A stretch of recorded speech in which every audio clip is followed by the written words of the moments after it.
मैं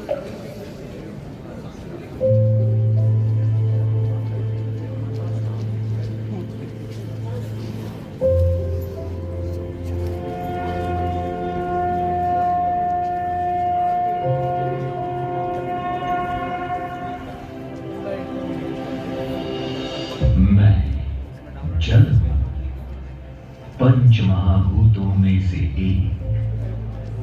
इस सृष्टि में जब कुछ नहीं था, तब सिर्फ मैं था। सलिल रूप में वही मेरी मूलभूत, सबसे पवित्र और सर्वाधिक सूक्ष्म अवस्था है।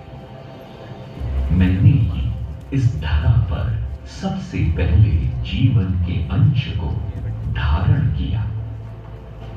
सलिल से अपस का रूप लेकर मैं प्रवाहमान हुआ।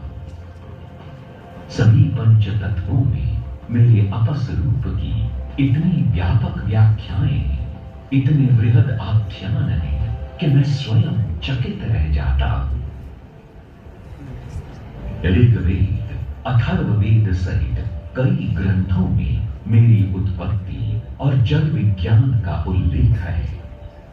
भृगु शिल्प शास्त्र कहता है कि मुझ में 10 गुण हैं, तो पाराशर मुनि मानते हैं कि मैं 19 गुण धर्मों से परिपूर्ण हूं। नारद और भृगु का शिल्प शास्त्र समुद्र और नदी में बने किलों में मेरे संचय, वितरण और व्यवस्थापन पर प्रकाश डालते हैं। मेरे औषधीय रूपों और जलाशयों की संरचना का भी सनातन वाङ्मय में विस्तार से विवरण है। तकनीक और वास्तु विज्ञान के साथ मिलकर मैं लोक संस्कृति और जल संरक्षण की खनखनाती परंपराओं में समा जाता हूं।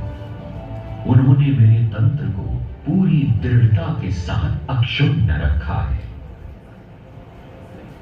ऋग्वेद की नदी सूक्त में सप्त सिंधु नदियों की महिमा है। नदियों के अलग अलग बहाव और अलग अलग प्रवृत्ति की झलक है। गंगा को वेगशील नदी, यमुना को सब में घुल जाने वाली, सरस्वती अधिक जल वाली, शुतुद्री को शीघ्र बहने वाली और पुरुषन्या को पर्व वाली कहा गया। इन सूक्तों में समाई सप्त सिंधु की कुछ नदियां आज लुप्त हैं।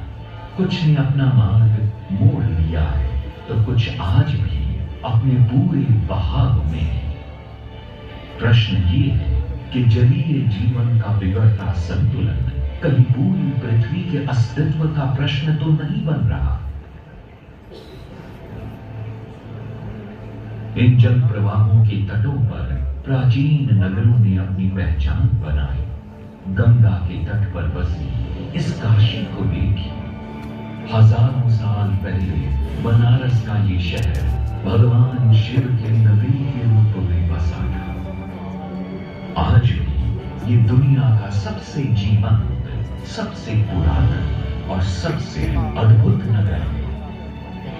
लेकिन जनसंख्या और संसाधनों के तले दबी ये सारी बसावटें आज भीषण जल संकट से जूझ रही है। जितना धरती के गर्भ से लेना था, उतना लौटाना भी था। जितना नदी और समुद्र को तपना था, उतना मेघ को बरसना भी था। इस मानवीय सभ्यता ने सभ्यता नहीं दिखाई, तो प्रकृति ने भी उसे दंड देना शुरू कर दिया। वेदों में ही नहीं, चरक और सुश्रुत संहिता में भी जल को विश्व भेषजम कहा गया है, यानी जिसमें सभी औषधियां समाहित थी। अथर्ववेद कहता है, जो जल सोने के समान आलोकित है, शुद्ध है, जिससे सविता देव और अग्निदेव उत्पन्न हुए हैं, जो श्रेष्ठ रंग वाला अग्नि गर्भ है, वो जल हमारी व्याधियों को दूर कर सुख और शांति प्रदान करता है।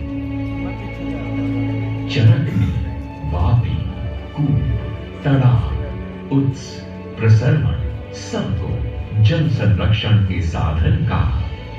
नदी, निर्जल, कूप, कुएं, तालाब, कासार, सरोवर, कितने ही रूपहीन जल स्रोतों की, इन सब के पूजन, आचमन, तर्पण या उनके किनारों पर स्नान की, दीपदान और दान की, ध्यान और अनुष्ठान की संस्कृति रही है हमारी। आम जीवन के आसपास बने मंदिर हो या राजकाज के ठिकाने या महल और किले की बसावटें, हर परिसर में कुंड, झील, बावड़ी और सीढ़ीदार कुएं ही हमें विरासत में मिले हैं। अपनी बनावट में ही नहीं बल्कि वास्तु और कला की दृष्टि से भी सुंदर ये जल संरचना इस तथ्य को स्थापित करती है कि हमारे पूर्वज कला, कारीगरी, तकनीक और अभियांत्रिकी में भी सिद्ध हस्त थे। अथर्ववेद के उपवेद कहे जाने वाले स्थापत्य वेद में जलाशय किस तरह बनाए जाए इसका पूरा विवरण दिया गया। हजारों साल पहले के हमारे इतिहास में नहरों, सिंचाई के तरीकों, पानी खींचने की रहट और तकनीकी रूप से समृद्ध ज्ञान के अवशेष ही नहीं बल्कि उनके जीवंत प्रमाण भी मौजूद हैं। स्मृतियों में कहा गया कि बावड़ी, कुओं, तालाबों तथा वनों और उपवनों का पुनः संस्कार करने पर वही फल मिलता है जो मूल रूप से इसका निर्माण कराने वाले को मिलता है। इसलिए आज भी देश भर में जलाशयों की देखरेख की एक समृद्ध सामाजिक परंपरा है। स्मृतियों में जल को प्रदूषित करने वालों को दंड और संरक्षण करने वालों को पुण्य की बात कही गई है। आज अगर जल अंकेक्षण की बात हो रही है तो वो हमारे पूर्व विधानों को रेखांकित ही करते हैं। सम्राट विक्रमादित्य के कालखंड के गणितज्ञ और खगोलविद वराहमिहिर ने बृहद संहिता में पानी पर 125 श्लोक लिखे। मिट्टी, पत्थर, चट्टान के रंग, वनस्पति के प्रकार, देश, काल आदि की पहचान से धरती में पानी की उपलब्धता और गहराई बताने वाला ये ज्ञान नई प्रयोगशालाओं में भी परखा गया और सटीक साबित हुआ।